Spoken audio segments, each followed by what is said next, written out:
एक गांव था, धनपुरा। वहाँ एक बड़ा सा घर था जिसमें रहती थी भाभी रानी और उसकी ननद पिंकी।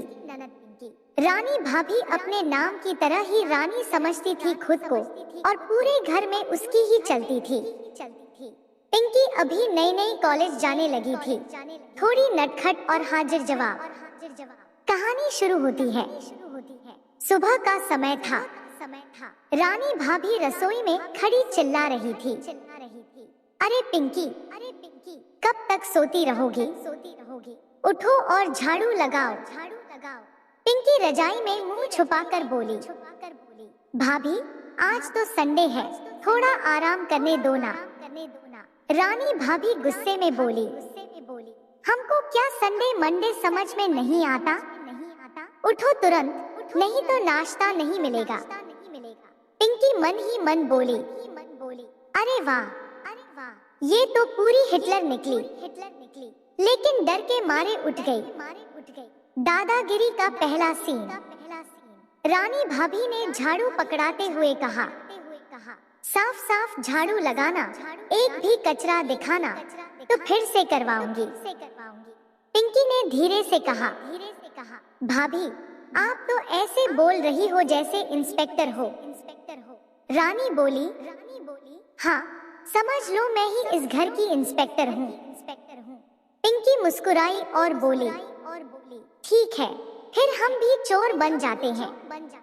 रानी भाभी समझ नहीं पाई और बोली, क्या बकवास कर रही हो? दूसरा सीन, चाय का मामला। कुछ देर बाद रानी भाभी बोली, पिंकी जल्दी से चाय बनाओ। पिंकी ने सोचा, आज तो मजा चखाती हूँ। उसने चाय में चीनी थोड़ी ज्यादा डाल दी। रानी भाभी ने चाय पीते ही मुंह बनाया, ये क्या बना दिया? इतनी मीठी चाय, क्या हमें डायबिटीज कराना है? पिंकी हंसते हुए बोली, अरे भाभी आप इतनी मीठी हो तो चाय भी मीठी हो गई।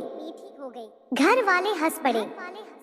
रानी भाभी को थोड़ी शर्म आ गई, लेकिन फिर भी बोली, बहुत जुबान चलने लगी है तुम्हारी। तीसरा सीन, कपड़ों का ड्रामा। रानी भाभी ने कहा, ये सारे कपड़े धो दो। पिंकी बोली, इतने सारे? मैं कोई वॉशिंग मशीन हूँ क्या? रानी बोली, हाँ समझ लो। पिंकी ने चालाकी दिखाई। उसने सारे कपड़े एक साथ डाल दिए और साबुन बहुत ज्यादा डाल दिया। थोड़ी देर में पूरा आंगन झाग से भर गया।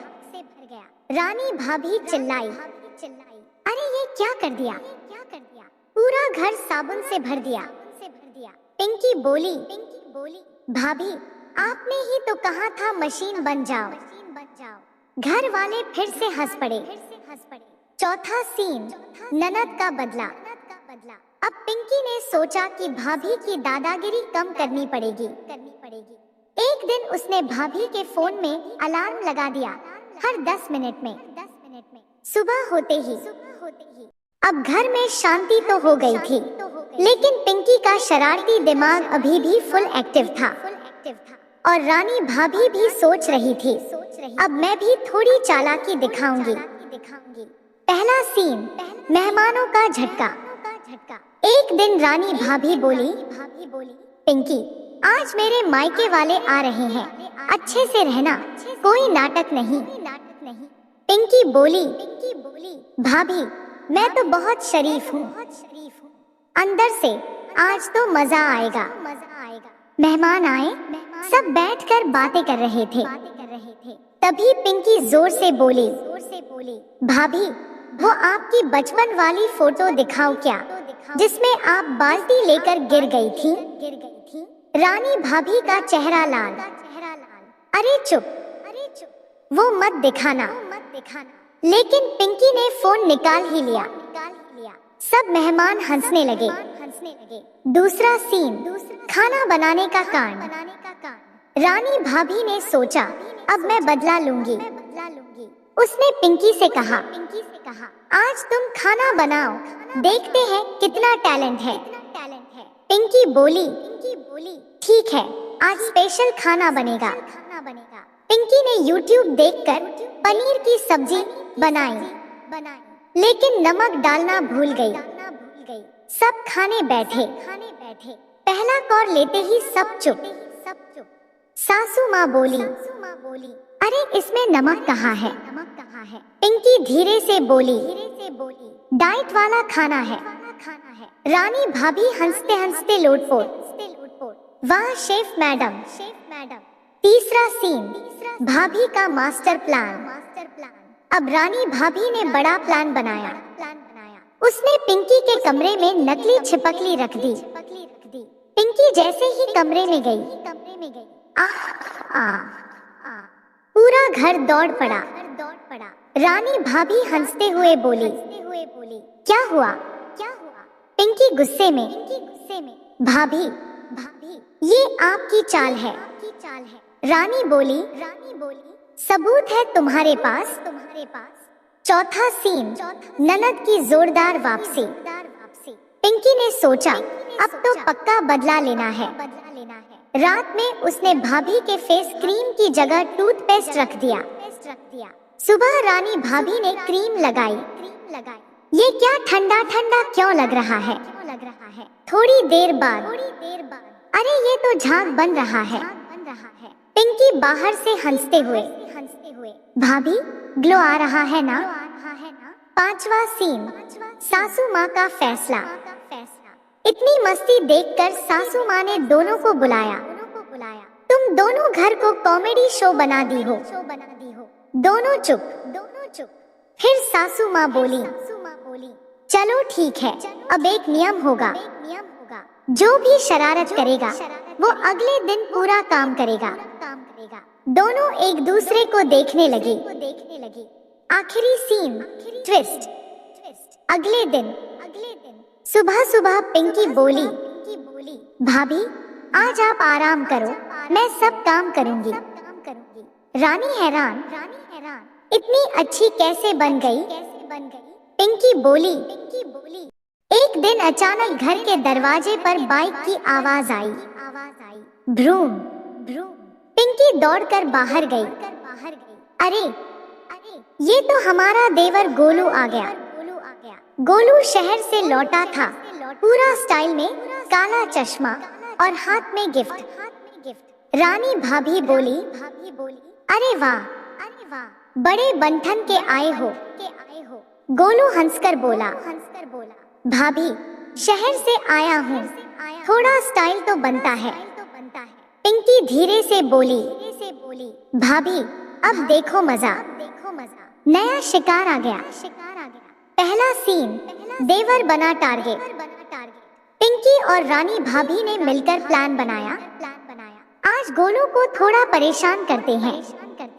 गोलू को चाय दी गई, लेकिन इस बार चाय में नमक डाल दिया गया। गोलू ने एक घूंट लिया और बोला, भाभी ये चाय है या समुद्र का पानी? दोनों जोर से हंस पड़ी। गोलू समझ गया। अच्छा, दोनों मिल गई हो मेरे खिलाफ। दूसरा सीन, देवर की चालाकी। गोलू भी कम नहीं था। उसने रात में दोनों के फोन में अलग अलग अलार्म सेट कर दिए। रानी भाभी के फोन में, उठो महारानी, काम करो। पिंकी के फोन में, शरारत बंद करो, नहीं तो सजा मिलेगी। सुबह होते ही दोनों परेशान। रानी, ये क्या बकवास है? पिंकी, भाभी ये आपकी चाल है क्या? तभी गोलू बाहर से बोला, गुड मॉर्निंग गुड फैमिली। दोनों समझ गई। अच्छा, अब तुम भी खेल में शामिल हो गए। तीसरा सीन, किचन का महायुद्ध। एक दिन सासू माँ ने कहा, आज तीनों मिलकर खाना बनाओ। अब किचन में शुरू हुआ महायुद्ध। रानी भाभी, पिंकी सब्जी काटो। पिंकी, गोलू तुम प्याज काटो। गोलू, अरे मैं क्यों रोऊं? प्याज काटते काटते गोलू सच में रोने लगा। पिंकी बोली, देवर जी इमोशनल मत होइए। चौथा सीन, देवर का धमाका बदला। गोलू ने सोचा अब मैं भी कुछ बड़ा करूंगा। उसने दोनों की चप्पल छुपा दी। सुबह दोनों चिल्लाने लगी, रानी मेरी चप्पल कहाँ गई? पिंकी मेरी भी नहीं मिल रही। गोलू छत से बोला, ढूंढ रो। दोनों गुस्से में, आज तो पकड़े गए तो नहीं छोड़ेंगे। पांचवा सीन, सासू माँ की फाइनल एंट्री। इतना शोर सुनकर सासू माँ आई। ये घर है या कॉमेडी सर्कस? तीनों चुप। सासू माँ बोली, अब नया नियम, जो सबसे ज्यादा शरारत करेगा वो पूरे हफ्ते बर्तन मांजेगा। दोस्तों अगर आपको यह कहानी अच्छा लगा है तो और हर रोज ऐसे ही इंटरेस्टिंग कहानी सुनने के लिए चैनल को like, share, comment and subscribe जरूर करें। Thanks for watching.